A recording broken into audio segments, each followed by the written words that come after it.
Yes, if I can handle it, I'm sure he will. Yeah. Okay, so basically, the Secretary General still hasn't answered a very simple question whether the annexion of Crimea is legal or not, according to the UN Charter. And it seems that every UN officials are distancing themselves for this very simple question. Russia says that it's legal. Washington, Paris, London say it's illegal according to the UN Charter. So I would really like to know and have an answer to this question. Does the Secretary General think that it's legal or not according to the UN Charter? Do you have legal advisors working on that to see if under international law it is legal or not?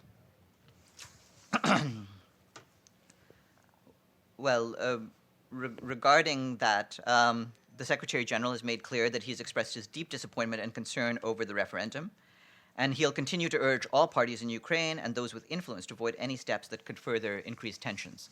Sorry, Farmer, this is not my question. I understand that But alas, that is my answer. you put a lot of statements saying you're calling for restraint, but my question is it legal or not under the UN Charter? And you at the UN and Secretary General are the provider of the UN Charter.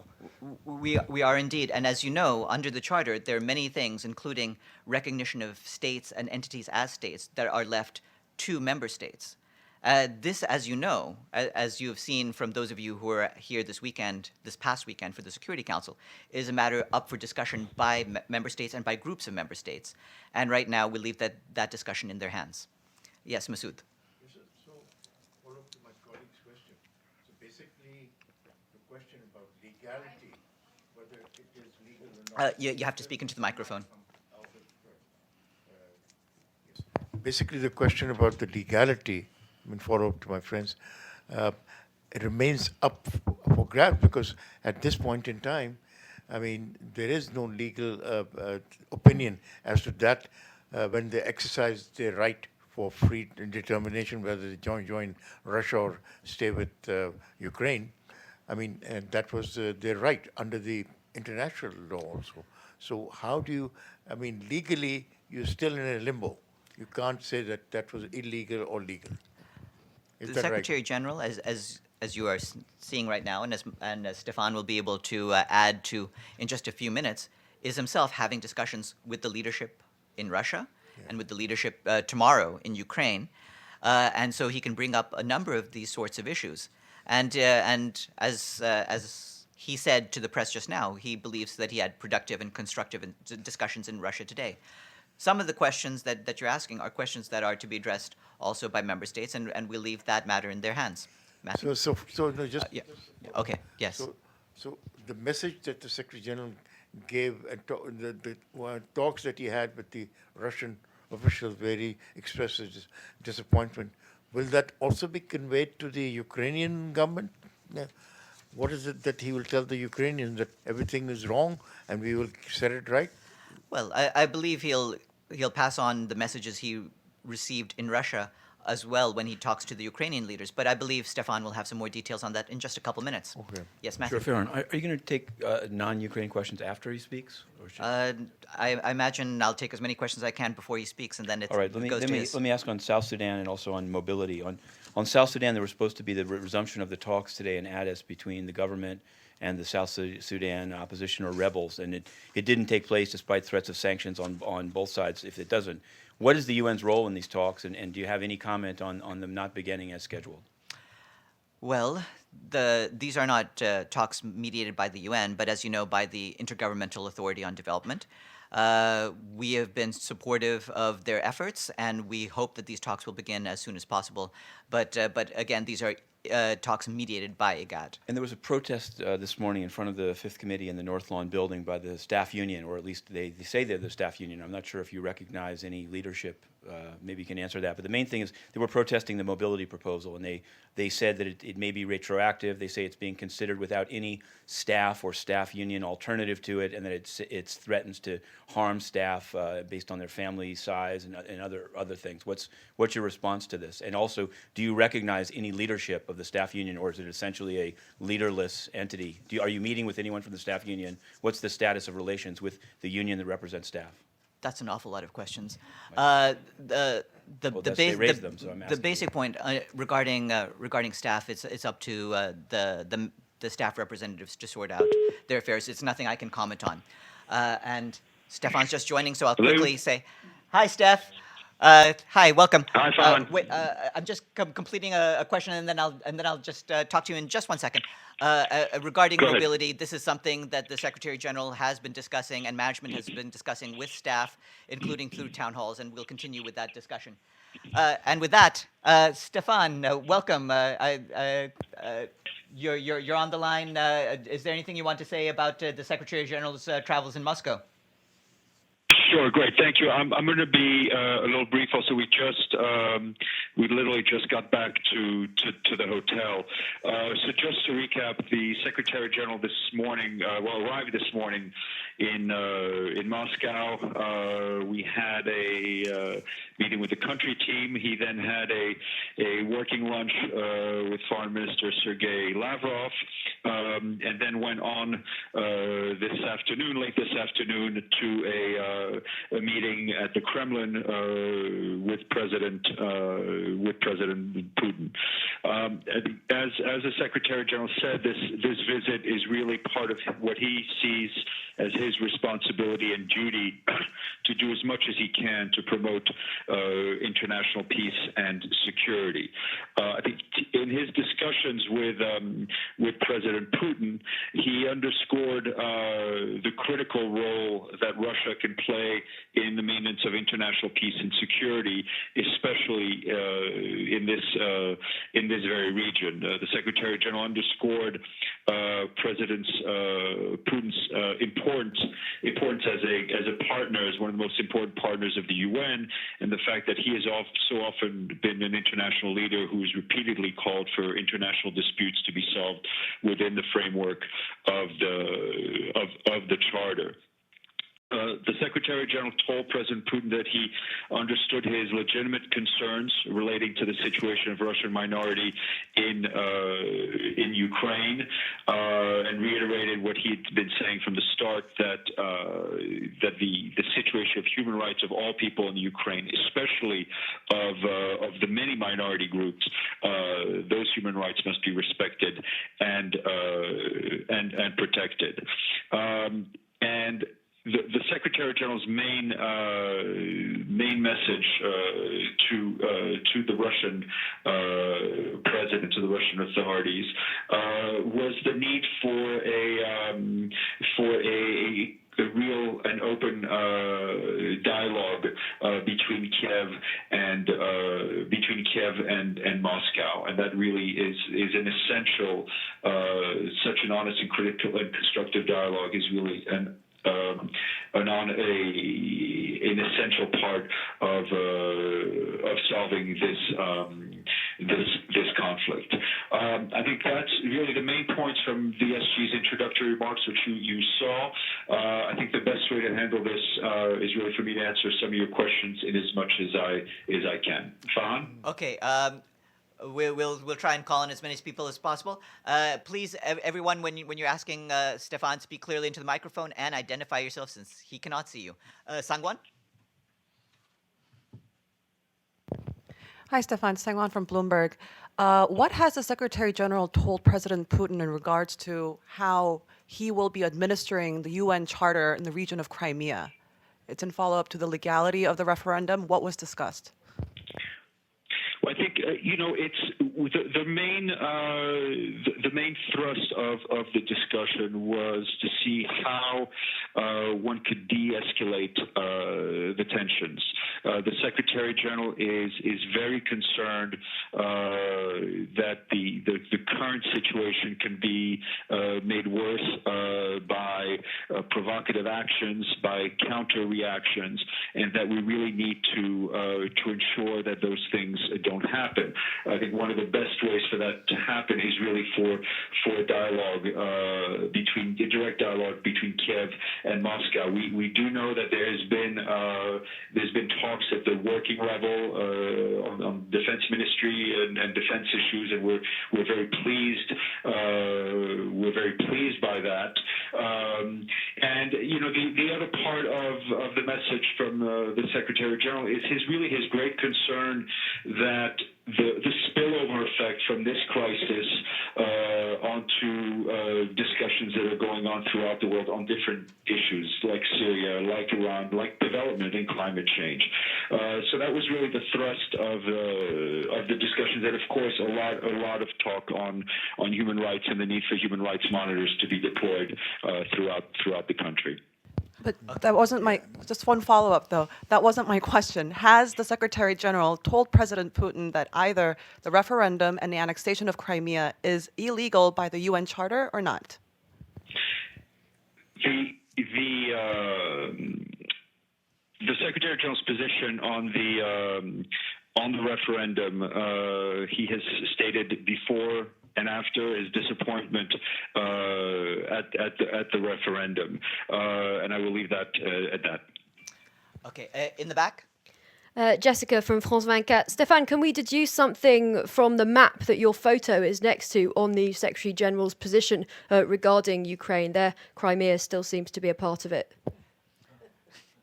Sorry. I don't understand the question. There's a map. The backdrop is your photo and a map which shows a map of Ukraine and Russia and so forth. It's just for illustrative purposes only. I'm always very happy to have my photo blown up and as big as possible. But as I think, Jessica, as you may know, may not know, there's always a fine print on all UN maps that say the maps are not do not reflect or cannot be used as reference for political discussions. The issues I think that we've talked about, these issues of borders and recognition of borders, is really mostly dealt on the bilateral issues. So I think whatever backdrop there is of me, and I don't see it, is purely decorative and not political. Karaman? Thank you. Stefan, this is Kahraman with TRT.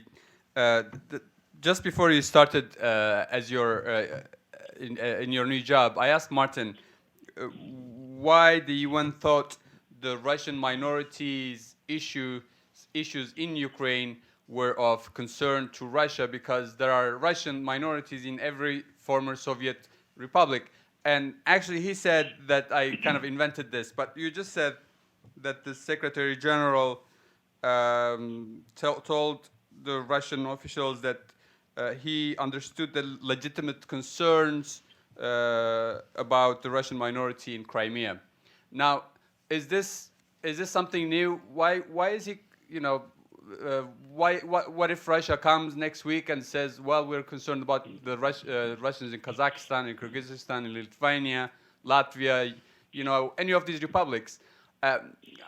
What did Secretary General talk about? I think we've seen, I think what the Secretary General is saying by this is that what we've seen on the ground in the eastern part of Ukraine, the southeastern part of Ukraine, where Russian minorities have sometimes felt at threat, and that is why we want to encourage the deployment of human rights monitors, and we want to encourage the authorities in Kiev to ensure that the human rights of all minorities are respected. And I think I even said that myself a couple of days ago, that it's not just in Ukraine, but it's really it is an issue that is of worldwide concern in countries. So we always want to see minorities' rights being protected, and then have full access to human rights.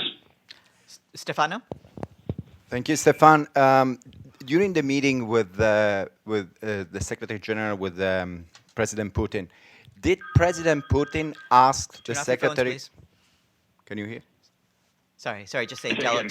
Okay. Turn off Did the phones. the President Putin ask to the Secretary General about the legality of the change of government in Kiev? Means the Secretary General is going tomorrow. He's going to be in Kiev. Did the President Putin ask if the Secretary General thinks that under the Charter, the UN Charter, everything that went on in Kiev in the last month was legal? I think that's really not something the Secretary General has expressed himself on. I think we throughout the world, different places, we're dealing with the authorities in power. But as we've mentioned before, the permanent mission of Ukraine has They are recognized by the rest of the member states. We've been informed officially by them who their authorities are, and it's the Secretary General's duty to meet with those in power when they can have a positive impact on the situation. I understand, Stefan. I also cannot speak for President Putin. I have enough trouble speaking for the Secretary General. So, Masood. Yes, Masood has it from Don. Stefan, since you will not weigh in on the legality of the thing that everybody is asking you about, can you tell us what kind of assurances did he receive from Russia as to how to, bring the situation, calm down the situation? And will he be conveying similar messages to the Ukrainian leadership, that tough messages that he was bringing in, that he wants peace and calm, and then he's disappointed with this and that? So how is he going to balance that? Again, not wanting to speak for the other parties, but the Secretary General's messages of the need for de-escalation of rhetoric and provocative action, I think, was received positively and was clearly understood for what it was. And the same messages will be given when the Secretary General meets with the authorities in Kiev and government authorities, as well as civil society. Nabil? Fine, I'm going to take two more. Okay. Okay. Then Nabil. Then Reuters.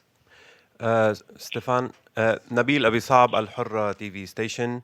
The Russian ambassador in the Security Council meeting yesterday, there was an argument with the American ambassador, and he said that Russia might review or reconsider its cooperation with the permanent members in the council on different issues, not only on Ukraine. So did the Secretary General, did he discuss this with President Putin? Did he hear the same position or reaction from President Putin? I think, far be it from us to get in between an argument between the permanent representatives of the U.S. and Russia, but what I will say, and what the Secretary General said not too long ago in a press briefing, is that, and this was raised at the meeting, is that he is concerned that a lack of political and diplomatic solution in this crisis will have, and may have, or could have a negative impact on the other big issues of the day, which obviously which would include Syria, which include the Central African Republic, which include climate change, the post-2015 discussions. It is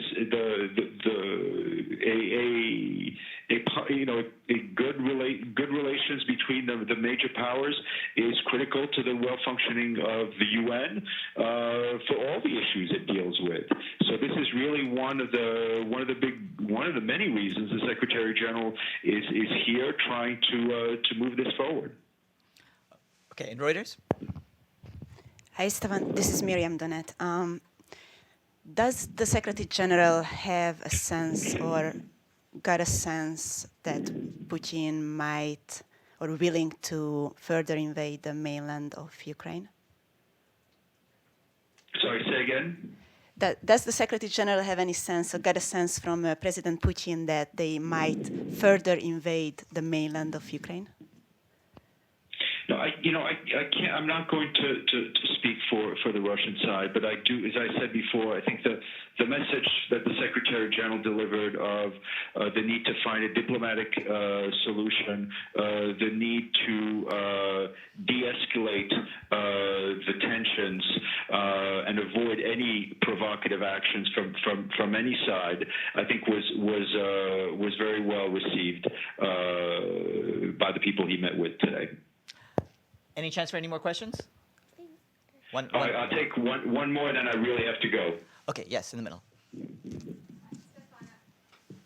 Alexandra Olson from the Associated Press. I just wanted to know if you said that the main message was that a direct dialogue is needed between Moscow and the government in Kiev. Was there any progress on that front? Do you expect? Well, I think it was well, again, a message well received and clearly understood by all. And I think we're encouraged. The Secretary General is encouraged that we see, like we saw today, working level, if I can call it that, between senior defense officials to de-escalate some of the flashpoints that we saw in Crimea. All right. Thank you very much. And Farhan, next time, just put my picture. Okay, just the photo, no map. Or two of them. Yeah. Well, Okay. then we need an Thanks, action guys. photo. Bye. Okay, bye. Thanks. I have one more question, if you don't mind. Okay, all right. One more.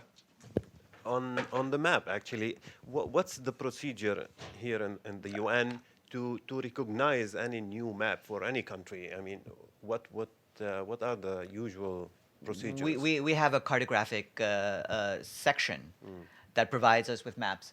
In this case, we actually only requested a photo. Don't know what that's doing Yeah, there, but regardless, it's there for illustrative purposes only. Have a good afternoon, everyone. Farhan, seriously, as a follow-up, what is the process?